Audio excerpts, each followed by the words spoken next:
तो यहाँ हम लोगों को एक बहुत बढ़िया क्वेश्चन गिवन है, ये 2020 में आया हुआ है। तो यहाँ पर बताया गया है कि alpha is equal to -1 plus iota root 3/2। तो सबसे पहले हम यहाँ देख रहे हैं कि जो 1 है, 1 के 3 क्यूब रूट्स होते हैं, 1 ओमेगा और ओमेगा स्क्वायर। उनमें से जो ओमेगा है वो इसी के बराबर होता है। एक्चुअल में इसी को हम क्या बोलते हैं, ओमेगा बोलते हैं। इसका मतलब अल्फा किसके बराबर है, अल्फा बराबर हो गया ओमेगा के। तो बस जहां जहां अल्फा है वहां हम ओमेगा रख सकते हैं। आगे कह रहा है कि a इज इक्वल टू ये एक्सप्रेशन है और b इज इक्वल टू ये एक्सप्रेशन है, then a and b are the roots of equation. तो a और b इनमें से कौन से इक्वेशन के रूट्स होंगे। तो अगर हम a और b निकाल लें तो इक्वेशन अपने आप पता चल जाएगा। तो सबसे पहले हम a और b फाइंड आउट करेंगे। तो a इज इक्वल टू यहां बताया है 1 प्लस अल्फा।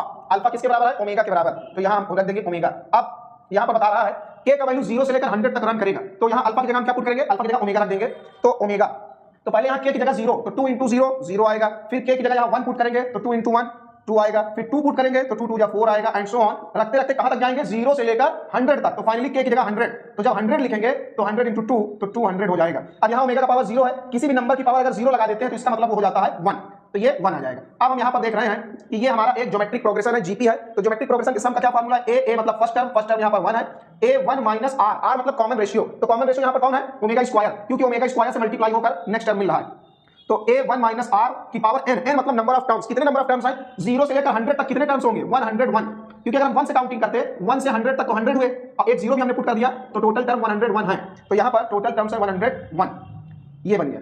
और अपॉन 1 माइनस r, ये है इस वाले सब टर्म का हमने सम कर दिया। तो आगे सॉल्व कर लें, 1 प्लस ओमेगा, और ये कितना बन जाएगा, 1 माइनस ओमेगा की पावर 202 बनेगा।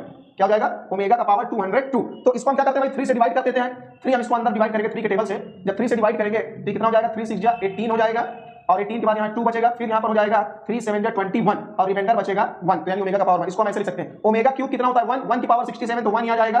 तो कुल मिलाकर ओमेगा का पावर 202 की जगह क्या आएगा, ओमेगा आएगा। और इसको हम लिख सकते हैं 1 का स्क्वायर। तो ये बनेगा 1 प्लस ओमेगा और 1 माइनस ओमेगा। तो कैंसिल होकर a का वैल्यू हमें फाइनली कितना मिला, 1 मिला। उसी तरह हम b का वैल्यू निकालेंगे।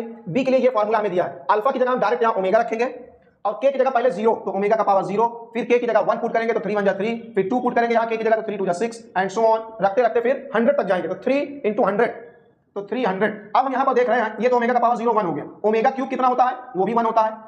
अब ये सारे 3 के मल्टीपल्स ही हैं। जब ओमेगा की पावर 3 का पूरा मल्टीपल हो तब हमेशा ओमेगा का वैल्यू क्या होता है, 1 ही होता है। तो यहाँ ओमेगा क्यूब जो है ये 1 हो जाएगा। ये भी 3 का पूरा मल्टीपल है तो ये भी 1, सारे टर्म्स 1 1 1 1 हो जाएंगे। तो यहां से लेकर यहां तक 100 टर्म्स हैं और एक 0 वाला मिलाकर 101। तो कुल मिलाकर 1 कितनी बार लिखा है, 101 बार। तो 1 को 101 बार जोड़ेंगे तो 101 आएगा। तो हमने a निकाल लिया, b निकाल लिया, बस। अब इक्वेशन पता चल गया। इक्वेशन कैसे निकलेगा, x square minus sum of roots, दोनों का सम करेंगे तो ये आ जाएगा 102, प्लस प्रोडक्ट ऑफ रूट्स, दोनों को मल्टीप्लाई करेंगे तो 101 इक्वल टू 0। तो ये हमारा आ गया फाइनल इक्वेशन, जो कि सी वाला ऑप्शन करेक्ट होगा।